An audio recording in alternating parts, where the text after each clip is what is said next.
Pittsburgh Steelers fans. G'day, Steelers Nation Australia. G'day, Steelers Nation Worldwide. G'day, Steelers Nation Universe. Jeez, that guy's still a loser. The real tight spot and Christian cunts, they go together. They go together like cheese and wine. G'day, mate. How's it going? How are you?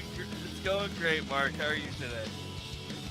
Yeah, good, man. I'm I need to know your name. I don't know your fucking name. What is your name?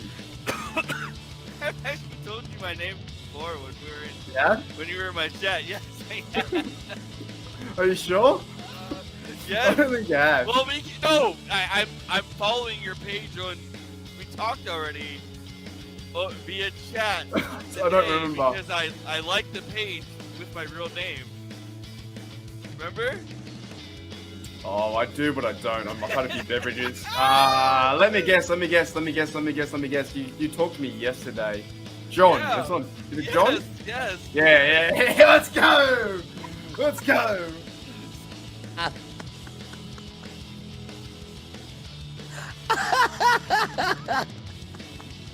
Hey, Mark. Shout out to you, bro. Let's go! 0-3, baby! See, that's what I'm talking about, bro. I'm talking about... I know you have to leave soon, but that's shit. You feel free. You can swear if you like. This is my podcast. This is the Steelers Nation Australia. Yeah, No. it's really frustrating. Oh, I gave you an out there. No, it's interesting, mate. Like, Yeah, with the Steelers. there you go. It's fucking shit. Yes!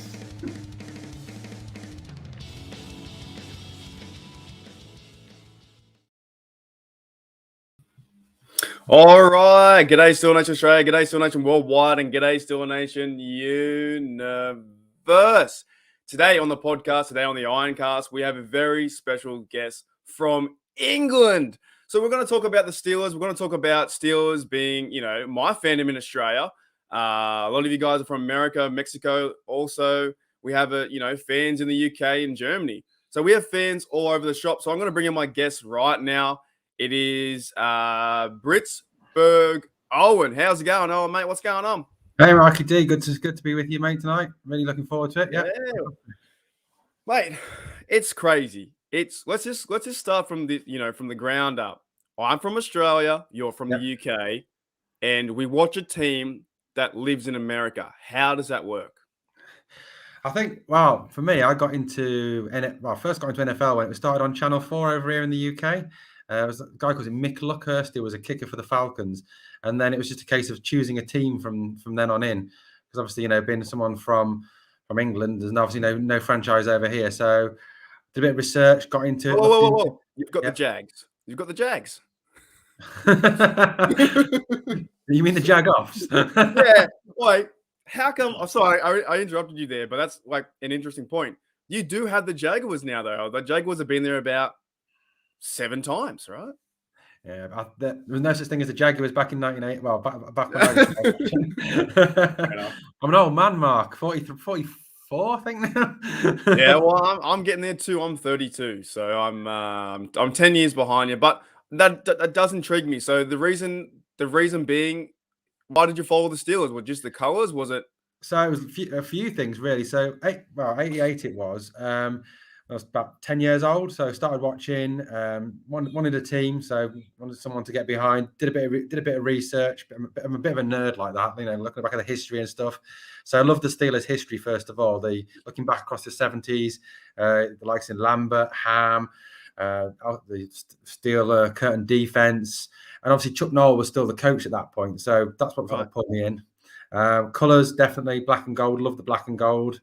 So yeah, it was definitely a bit nerdy, and that's how I got into it. And just even though they absolutely sucked that season, missed out on the playoffs. Probably Bristol was the quarterback. They really did suck that season. When did you start to, like, for me, I started watching the football in 2004-3 with Madden, and there are movies like Remember the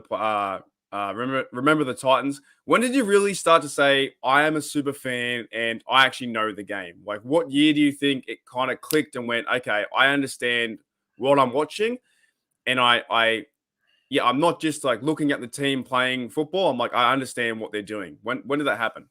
I think probably for me it was during the Steelers season. They went to the Super Bowl and lost those damn Cowgirls. That's when I really got into it, and I think it was the sort of the passion of Bill Cowher. I'm someone who didn't think Neil O'Donnell was that bad. He didn't throw that game. Did not throw that game.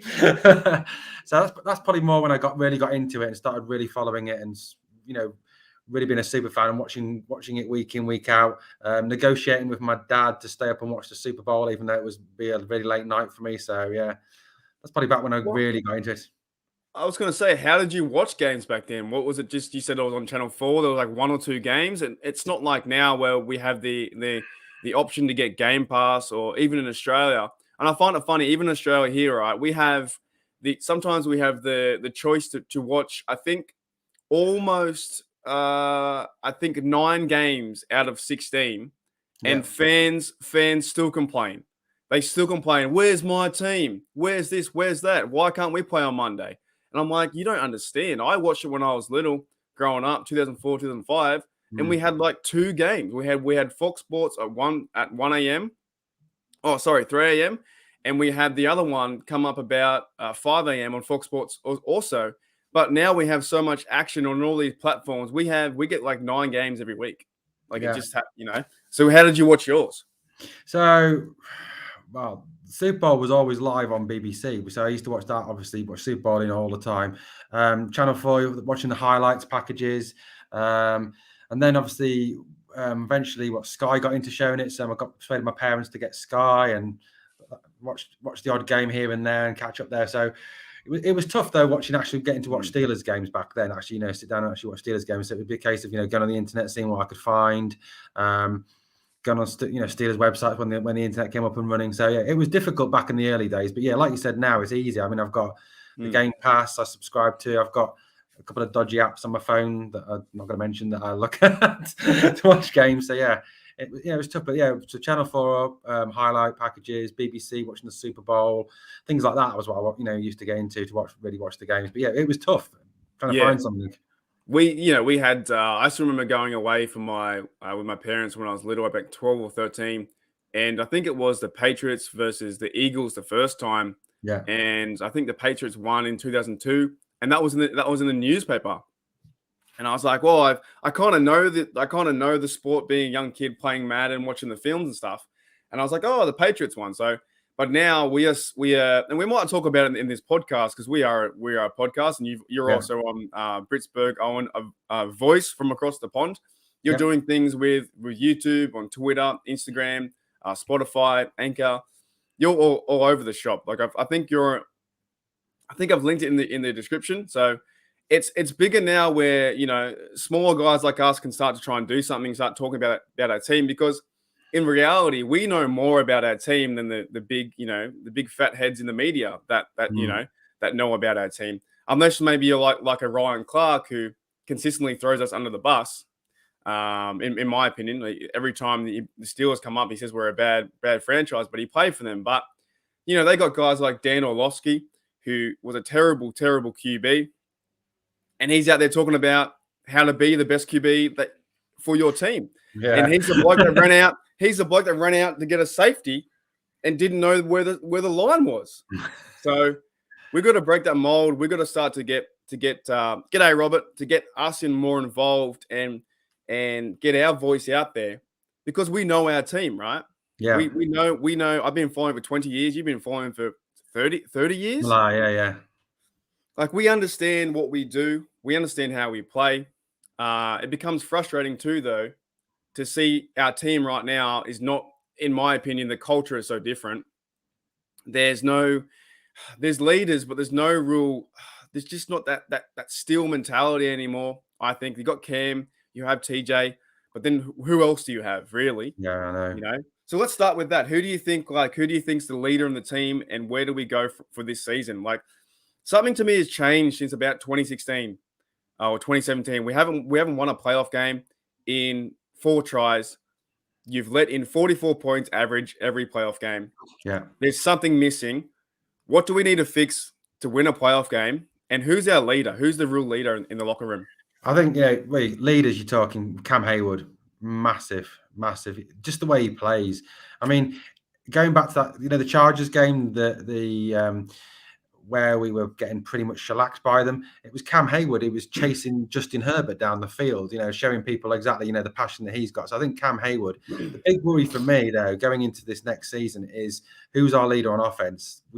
For me, there's nobody who's going to be getting in that huddle and getting them organised like Ben did. There's a real lack of leadership on the offense, and with Najee Harris is a future leader, but he's very softly spoken. He's only in his going into his sophomore season.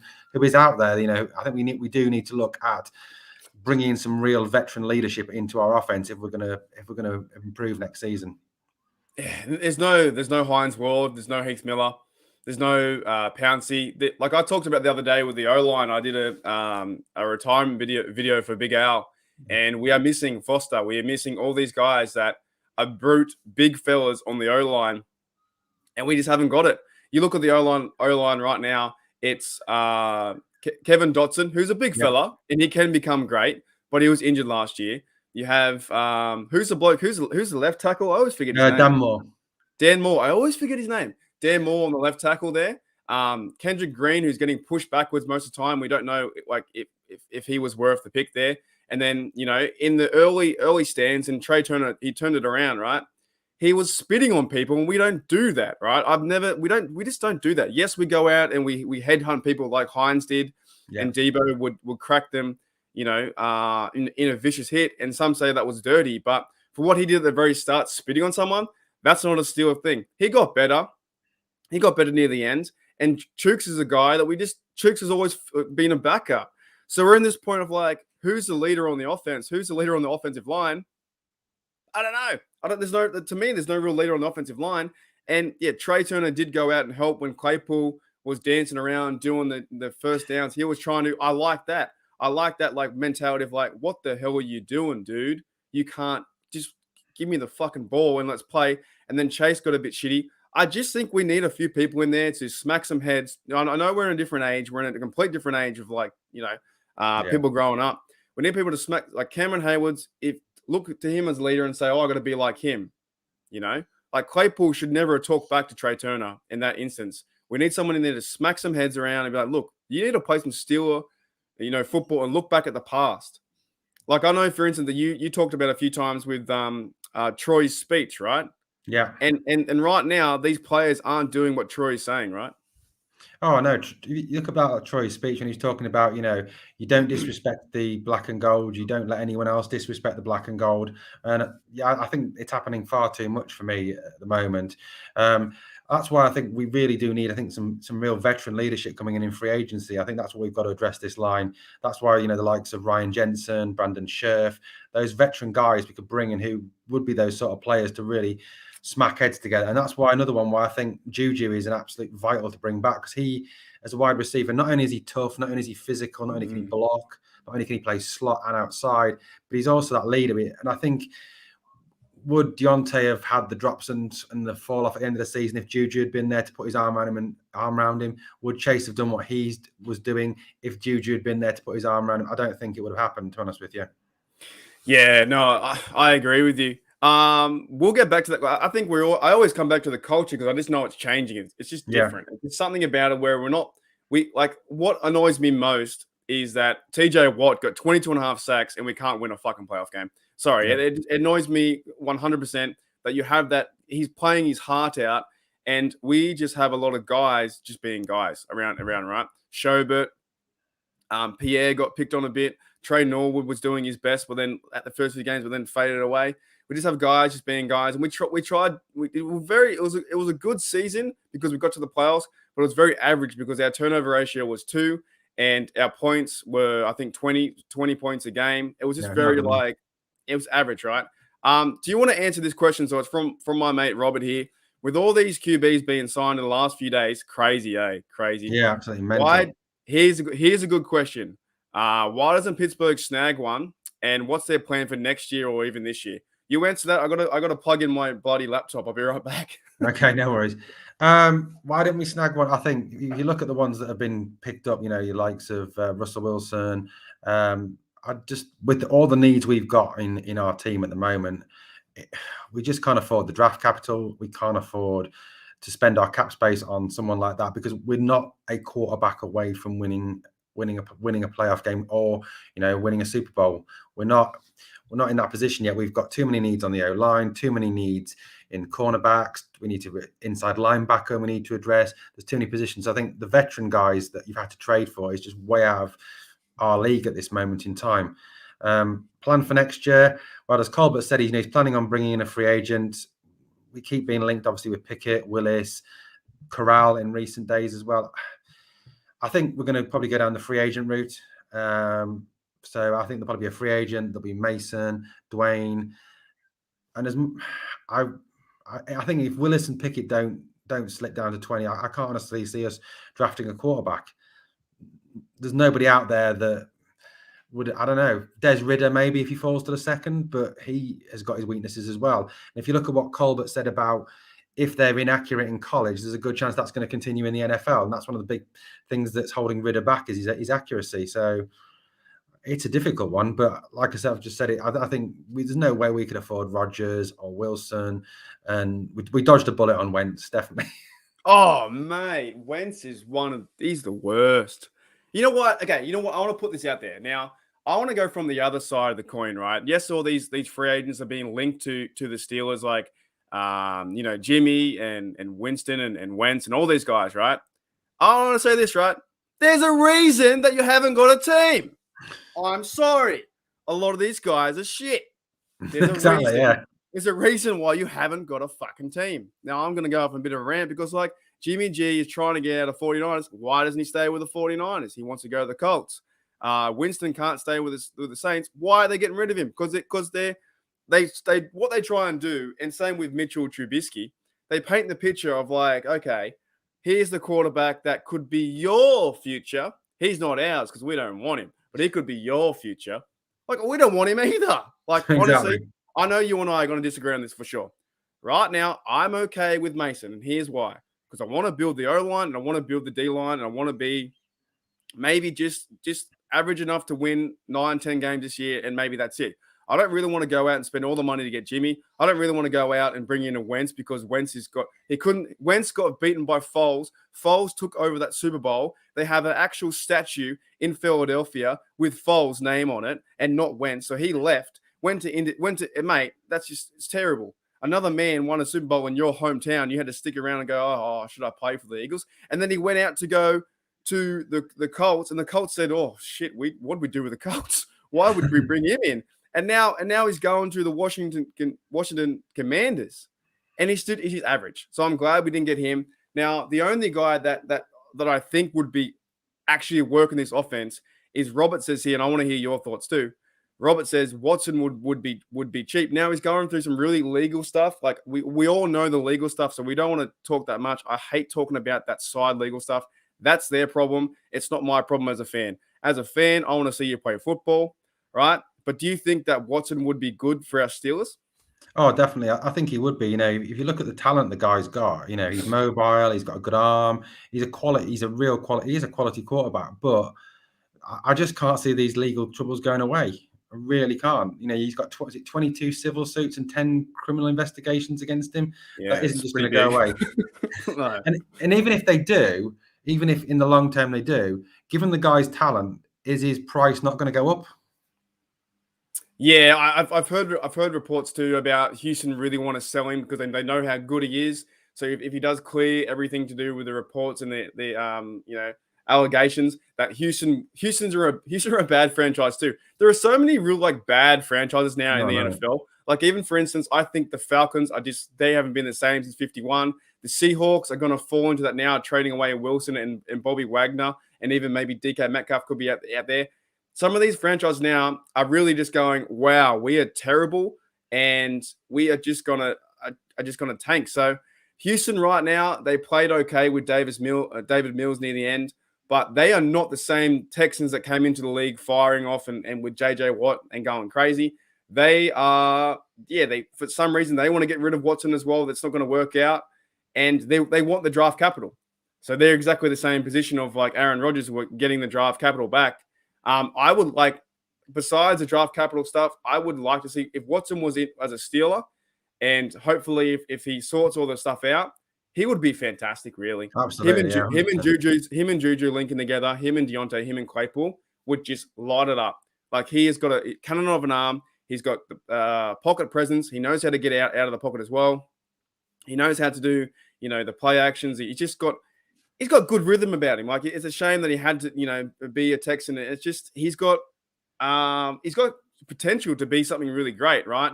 Now all these things are like all happening. You're like, oh, like this. It's just I don't know. There's so much stuff with the NFL happens with the guy who gambled, right? Yeah. And he's getting suspended for a year. The same time, I saw a funny video with Sherman, knocking down the door of his neighbor or his wife last year, and that doesn't. It's so inconsistent with all these things going on. But hopefully he can come back and have a chance because I think if the Steelers did get him, it would be crazy. I think Absolutely, even him handing the ball off to Najee would be like, whoa. I know. The other thing as well, he's 26 years old. He's still way away from his prime of his career. So, quarterbacks come into their prime, early 30s.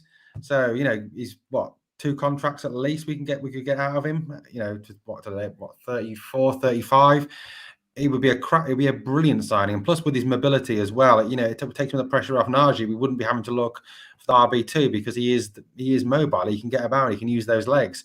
So yeah, he'd be a fantastic option but the side stuff, right? The side stuff gets you, doesn't it? It's the side stuff. You're like, I don't know if it's true or not true or whatever. I am so disconnected from that. And maybe for yourself being in UK as well, you are too. It's just like, we don't know exactly what's going on. I just know in the Madden head of mine, I'm like, if he played for the Steelers, it would be lights out. It'd be so fun to watch him slinging the ball to Muth. Man. That'd be awesome.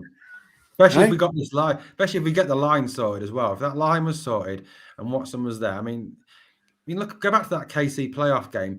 The defense kept us in that game for 20, 25 minutes. If our offense just could have moved the ball, we'd have stood a chance of being in that game, I reckon. But someone like Watson, to move actually get the ball moving because he's a dual threat quarterback and he's exactly what the Canada system needs to work if the Canada system is ever going to work. Yeah, and the big thing was Big Ben the last 2 years just couldn't move, and I still remember Ike Taylor doing a podcast with Believe It podcast like a few weeks ago or months ago, and he said basically every time Big Ben played in the last 2 years, it was 11 on defense versus 10 on offense because he couldn't go anywhere, right?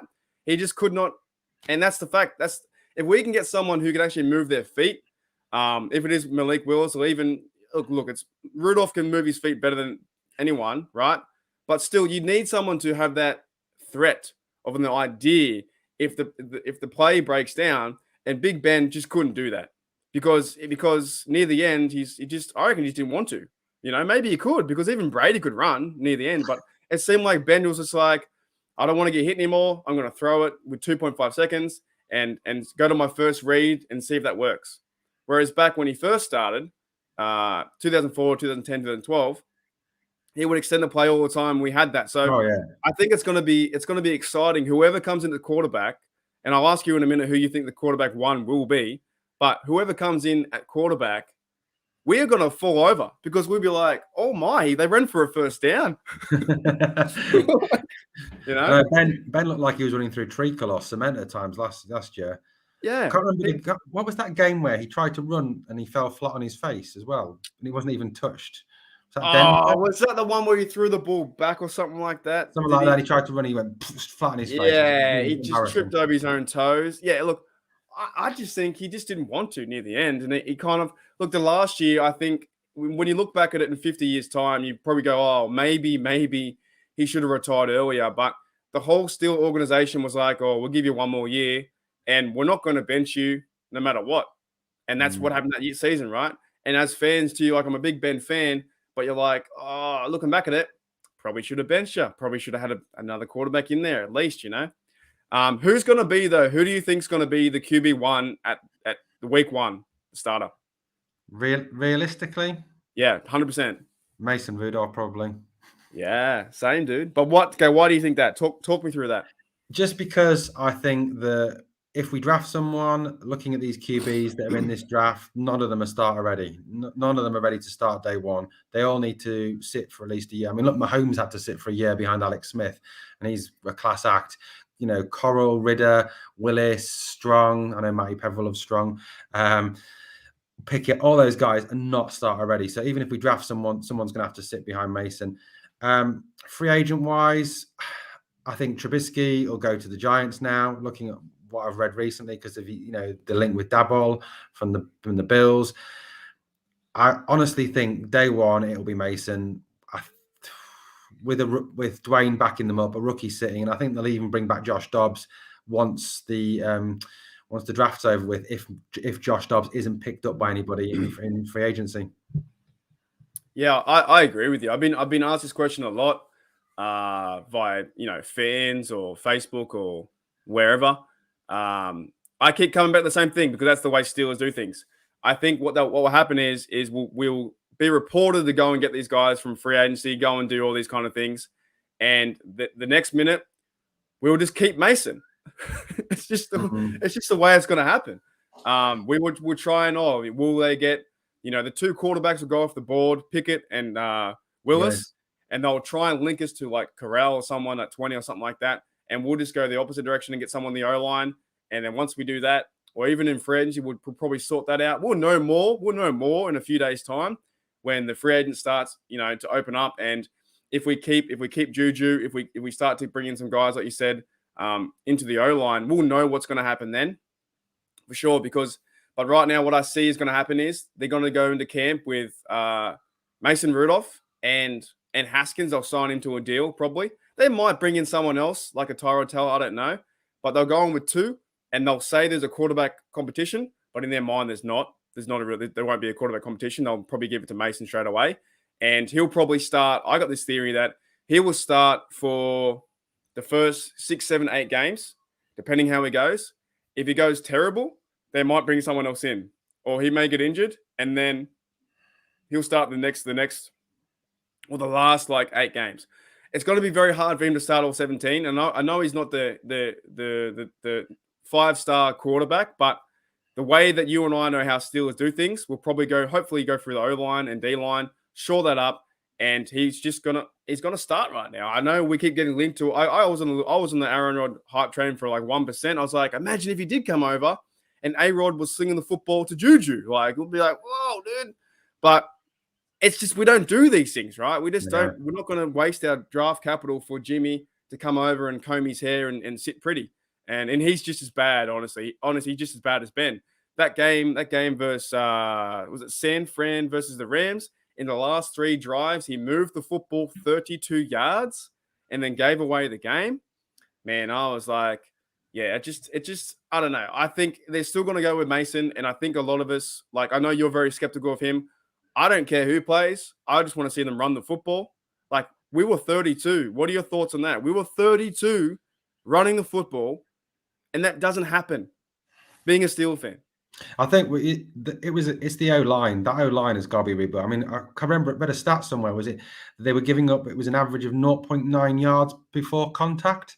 So important. I mean, now you're getting 1,200 yards behind that O-line is amazing. I mean, it was garbage. So yeah, we were going to be 32nd, because of the O-line, and the O-line has got to be strengthened. It's just. I think that was the reason that Ben underperformed because he had no faith in that O-line. He knew that if he held on to the ball for any length of time, he was going to get absolutely killed. And if you're constantly having that situation as well, you can't develop your long passing game because you're not giving the wide receivers time to get separation. You're not giving your quarterback time to go through his reads.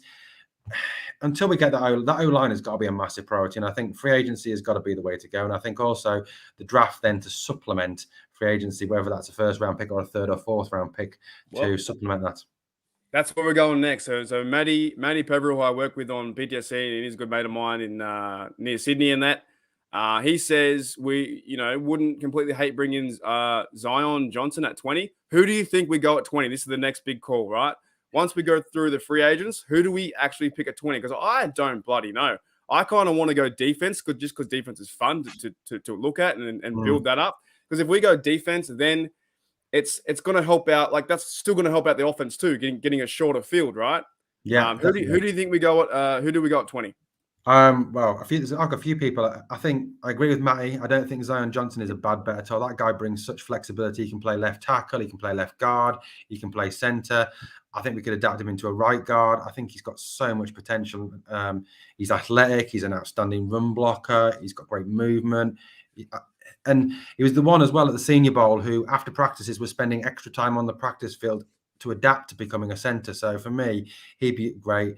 If we're going to go outline, Trevor Penning out of Northern Iowa, he's an absolute beast. But I know even if there's looking at, I mean, it depends on what if there's a run on skill positions at the top of the draft, then for me, I'd hope that someone like Devin Lloyd would fall.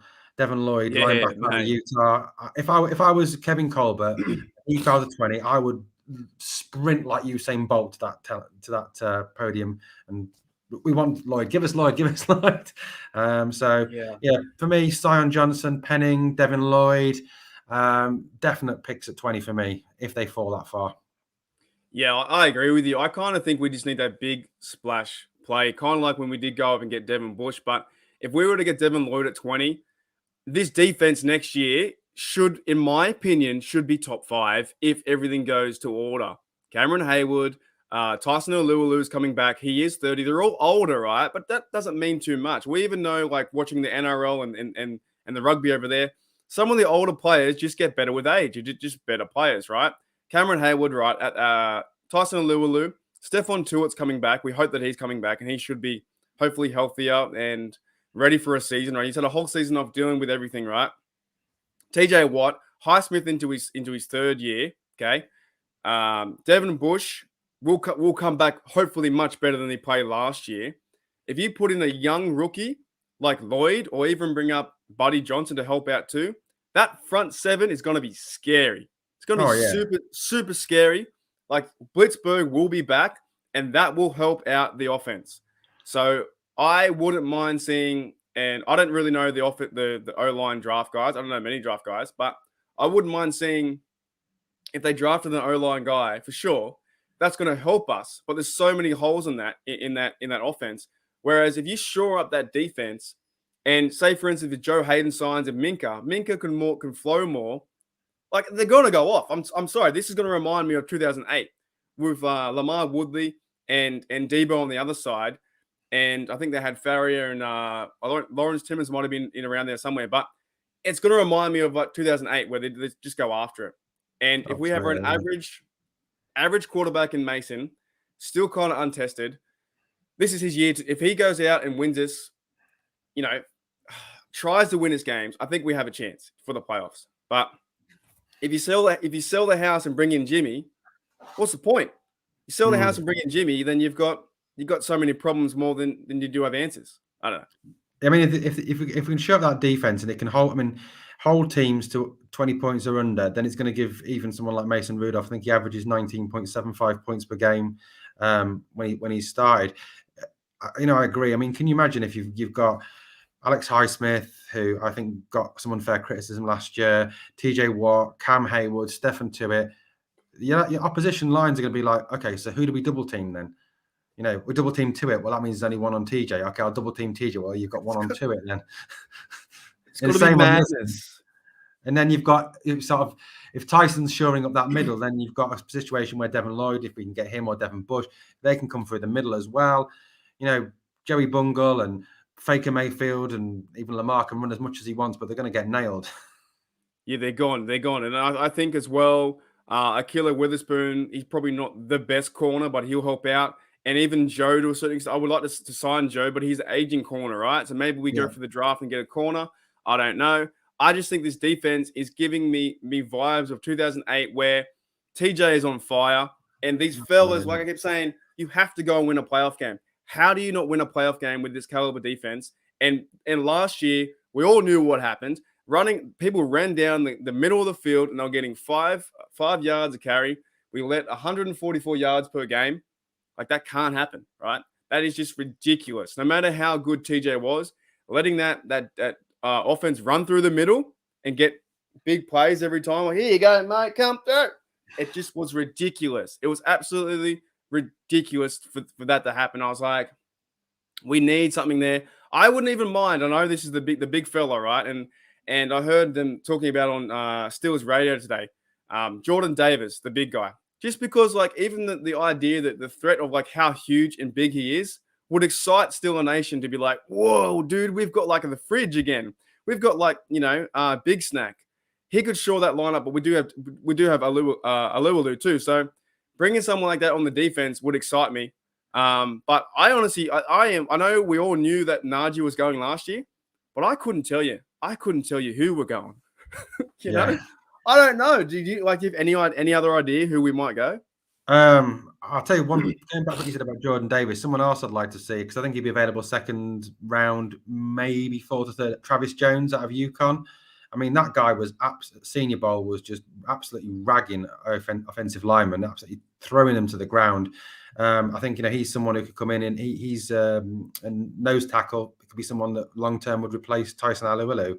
Could sit behind, learn from him this year, and come in and spell him as well. He's an absolute beast of a human being. So he'd be someone I'd like to see. First round wise, wow, I honestly don't know. There's so many options out there. You've got Charles Cross, another one, offensive tackle. Like I said, Zion Johnson. There's just so many options out there. I'm not sold on Tyler Linderbaum because I just think that at centre we need a veteran leader, and so I'm not really sold on him at 20 at this moment in time. But there is no one person standing out for me, and I think that's because we've got so many needs across the team, and I wouldn't be surprised to see them take a cornerback in the first round, given the depth at cornerback. There's some great cornerbacks coming through this year. I couldn't tell you what position. Like you said last year, it was nailed on. Najee. Everyone knew Najee was going to be the man. But no, I couldn't honestly tell you that. But I said I wouldn't be surprised if it was a cornerback. I wouldn't be surprised if it was Devin Lloyd if he fell. I wouldn't be surprised if it was Penning or Cross or in the unlikely event something like Ekwonu, or I think that's how you say his name, if he fell. Another offensive tackle.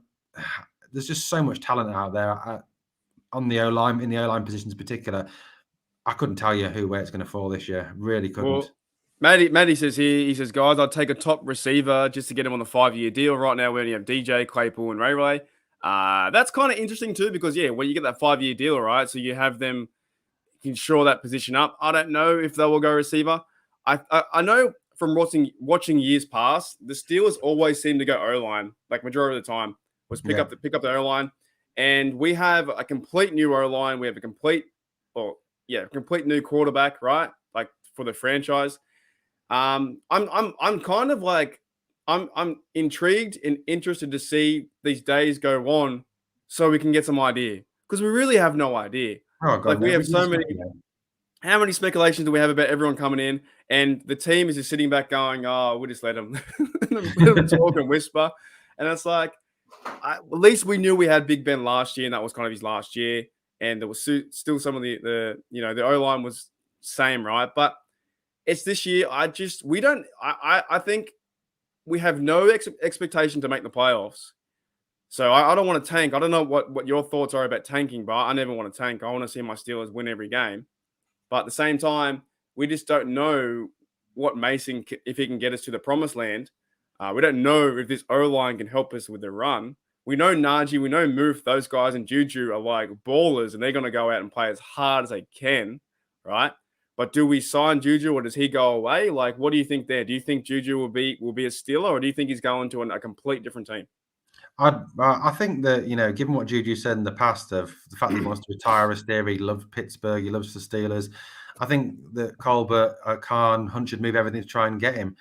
Look at, what Matty said there about wide receiver. That's a pretty good shout. You've got some pretty good talented wide receivers in this draft as well. In Jameson Williams, Sky Moore, Christian Watson out of North Dakota.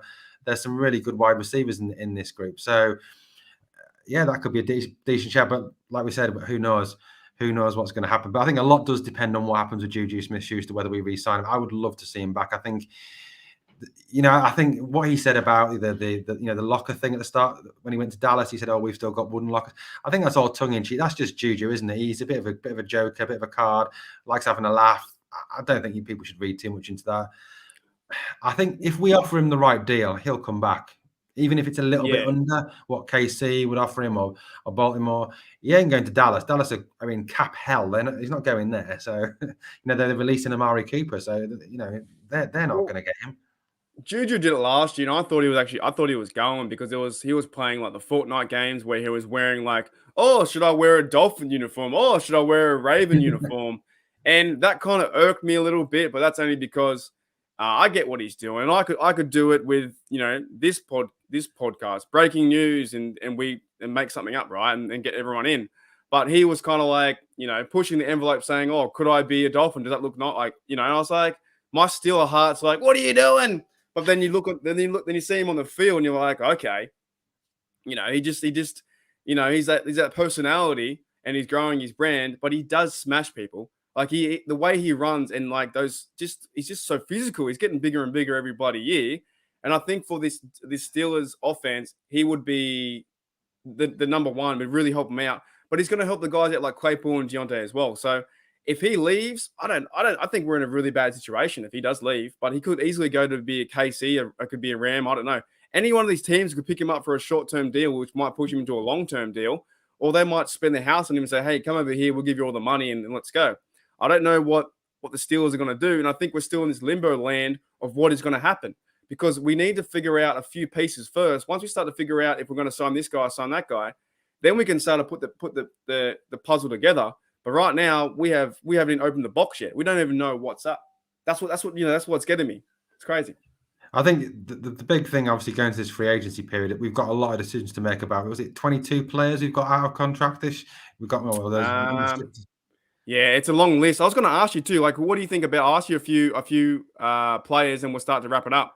But what about? Do you think Eric Ebron is staying? No, I think he's done. Yeah, I think so too.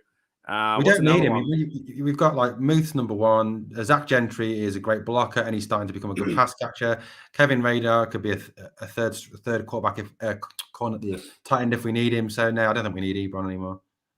What about your thoughts on, say, James Washington? He's an interesting one too because he's been out of the scene for a fair few games, and this year, would he be coming back as a Steeler, or does he test the market and say, "See you later"? I think he's going to test the market as well. I think given the fact that, you look at when we had injuries last year, when Claypool missed time, when Johnson missed time, when Juju Smith-Schuster missed time, we never really used him to any great amount in the offense. So I think that probably shows, lack of confidence in the Steelers coaching staff in him. So I don't think he's going to be one they're going to go, spend any money on keeping either at this stage. All right, we'll do one more because there's so many free agents really. We'll do one more. What about Ray McLeod as a receiver? Would he come back to the Steelers? Personally, I hope not. I don't like Ray at all. I think if we're keeping him just to be a punt returner or a kick returner, it's a waste of a spot. He's not a great receiver. No, I'd let him go. I've seen him linked in recent days with the 49ers, with the Lions. Let him go. Let him go. You don't like saying Ray away? When does it happen, Mark? When does it happen? Well, it's almost happened. I swear there was one time last year or the year before, he had dead to rights the end zone, and he ran into the player. Like he ran into the player and fell over. I think it might have been versus the Broncos. I don't know, but it could have went like a right to the right and just cut to the right and see you later. But he ran back into the puncher or whoever it was and got tackled. I was like, "What are you doing? Like, how do you make that mistake?" What do you think about Terrell Edmonds? I like him. I like him for this position right now. I don't think we need to go out and cash up and get someone super, super crazy. Just because of where the defense is right now, he doesn't need to be the star player. You know what I'm saying? I think we can push more money into other positions, and I don't think we need to go out and spend a lot of money or even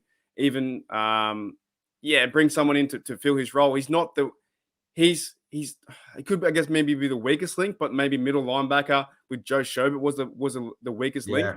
I kind of like his role, how he plays with Minka and how he comes into the box. And he was making tackles too. He was making a lot of tackles down there. He's gotten much better. I think he's turning into a bit of a steel head, but I just don't. I say sign him or do whatever you can to keep him with Minka and see what happens. I think we need to reassure that front seven the way we used to do it. Yeah, and that all starts with the middle linebacker too.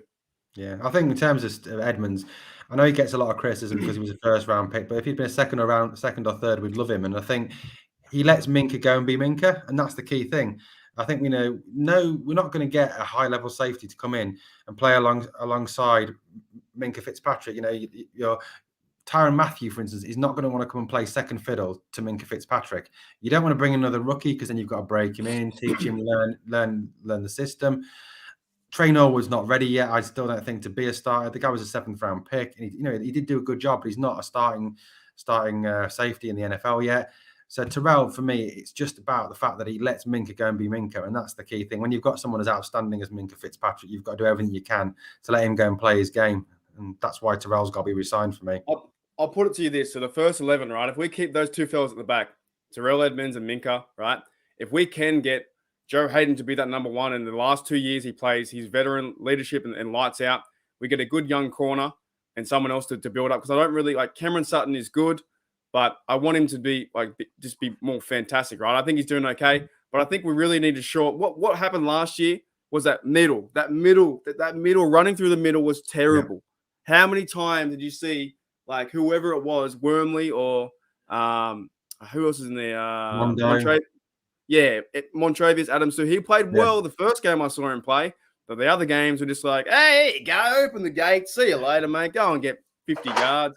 It was so hard to watch, dude. It was like, oh, you're joking. But then we didn't let up. Like Minka was playing his lights out, like tackling. He had the most tackles because people were running through the middle. He also had a lot of pass deflections too, and no one really went over the top as much. They did burn. I think they burned Cameron Sutton. They burned Pierre a few times. They burned Trey. It's going to happen, but they didn't really burn Terrell and Minka. It was always when they were, it was like one-on-one coverage from James Pierre versus, whoever, the tallest receiver you could think of. So I think if they go out and get some help in the defense there and shore that 7 up, then the other 4 will just be more cohesive, and it's going to be fun to watch, man. I got one more question before we start to end it. Maddie's got a question here. What if we make the playoffs and even win a playoff game with Rudolph? Would you give him another year to really prove it? That's an interesting question.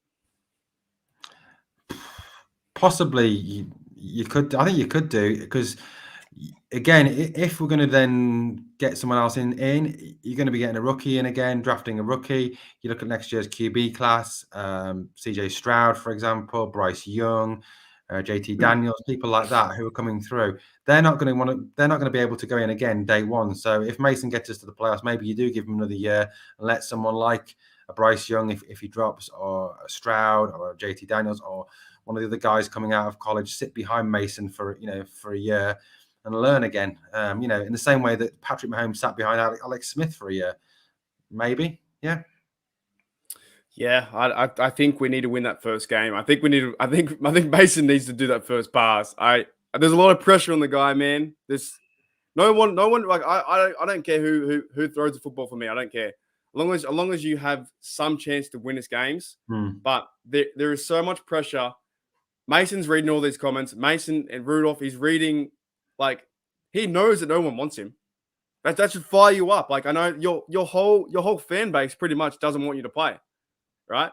Because you've had Big Ben in front of you for four years now. I think 4 years. Yeah, it's your 5th year, and you're like, okay, I have my chance to be QB1, and then next minute trades, like all these ideas for trades come in, and then you're just not valued as a QB1. So it will be interesting to see how he responds to that.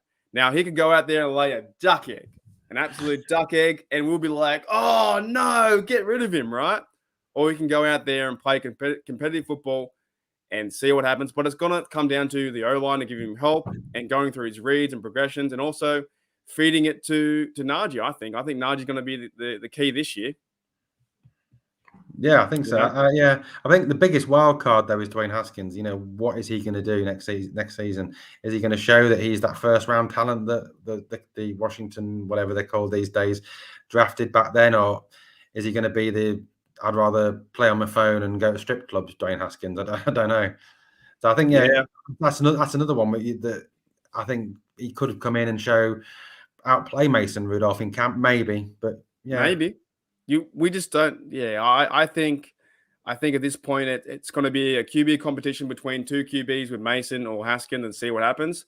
But we're going to know very shortly. I think once the free agent starts, if we go out and start signing guys, we're going to understand the direction of the team. And if they don't draft a QB or bring one in, it's him versus Haskins. But they haven't even signed him yet either. I think he's a free agent. I'm pretty sure he's a free agent too.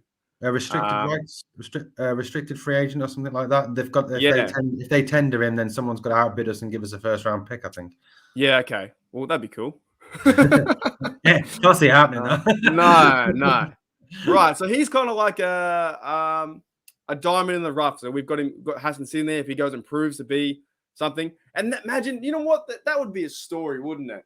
If he went out there and played all these preseason games and went crazy, then it would be Haskins over Rudolph, wouldn't it? And the whole new narrative would be Haskins is our QB number one. So even to a certain extent, Haskins could be the QB number one come the first game of the season, right? Depending if he goes out there and shows his worth to be that spot.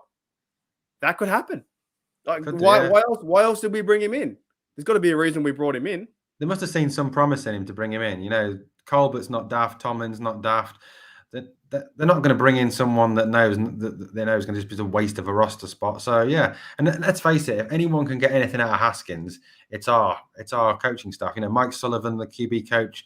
You know, he's done a fantastic job elsewhere, and he did. And people said that they already started to see an improvement in Dwayne Haskins last year. You know, in his footwork, in the way he was throwing the ball.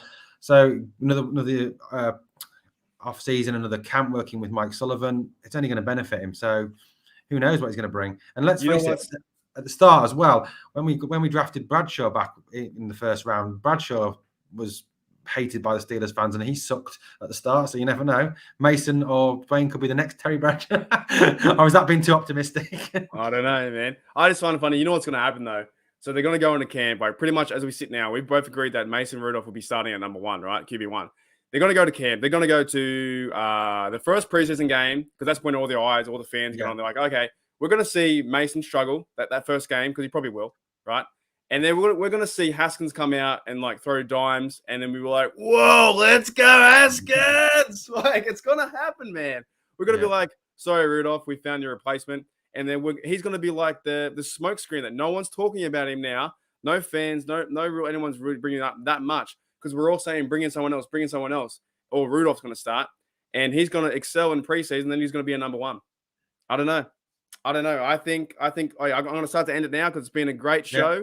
Owen, man, I just want to ask you one last question. What do you think for this season? Do you think we have, what are your hopes this season to get out of so far? I just hope that we're competitive, that we, coming into those last few weeks, we've still got a chance of getting in the playoffs. You know, I don't think we're going to run away with the division. I don't think we're going to be Super Bowl contenders, but just that we stay, competitive next season. That's the main thing. Also, that we start to build that elite defense. Because let's face it, Steelers teams win Super Bowls when they've got elite defenses, and that's the key thing for me.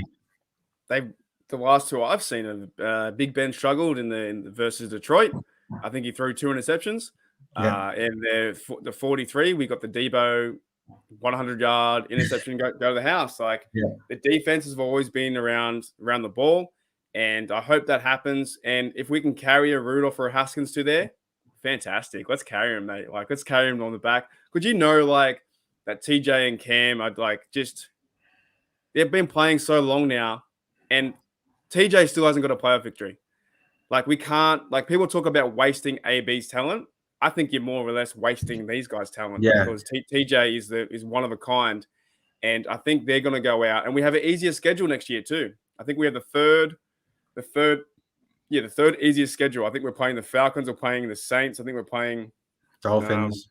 I think we're playing the Eagles, stuff like that. And they're hard at home, but we have a much easier schedule than we did last year, but having the harder schedule. So maybe we can tee off on some of these teams that haven't got quarterbacks I don't know. But I'm going to start to wrap it up. I want to say thanks, mate. Cheers, mate. Owen. If you want to check out Owen stuff, it's Britsburgh, a voice from across the pond. That's right, mate. A voice from across the pond. He does things on I think we're on the group now. People watching from the group. We're on. You're on YouTube. We're on. G'day, John, mate. We're on. You're on Twitter. I think you do things on Twitter too. Yeah, you're all over Twitter, the shop, right? Facebook, all over the place. Yeah. Yeah, cool. Do some Anchor stuff, do some Spotify. So you'll be around. You'll be the next few months. You'll be kicking off. You'll be like, making money, getting famous. All right. All right. But I want to say thanks, man, for coming into the show. Cheers, Marky. Thank you. Steelers Ironcast. Stick around for a minute. I'll talk to you after the show. Yeah. But yeah, thanks, man, for coming. Man, that was a good discussion. We were talking about. I think what we come to the agreement is Mason will probably be it, unless something crazy happens in the next few days. And if it does, holy shit. Trust the process, Marky. Trust the process. Yeah, man, you got to believe in Tomlin. All those Tomlin haters, you can go kick rocks, man. Go and kick rocks if you're a Tomlin hater. I don't want to talk to you if you're a Tomlin hater. Tomlin is a boss. He's a winner. Colbert's a boss. We now got Flores coming in. We now have some pieces around. Yes, Matt Canada is untested, but give this guy a mobile quarterback and maybe he'll do something. Remember, our last 2 years with Ben, as much as we love Ben, he was a good player, but he just couldn't move. You and I could have moved faster than Buddy Ben. Yeah. All right, guys. Thanks for checking out Steel Nation Australia, and we'll see you guys later. Let's go. Here we go, Steelers.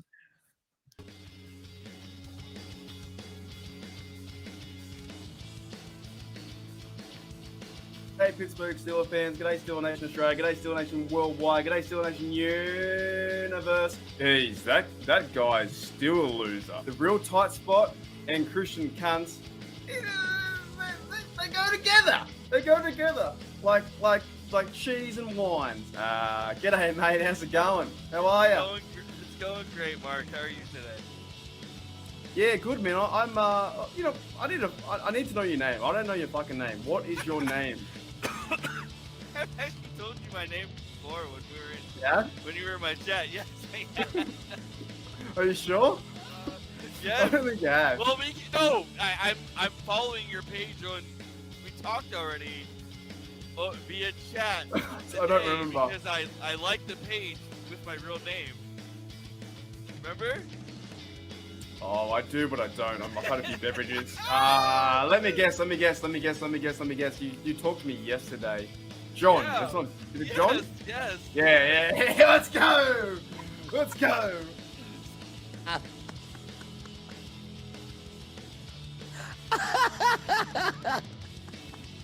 Hey, Mark.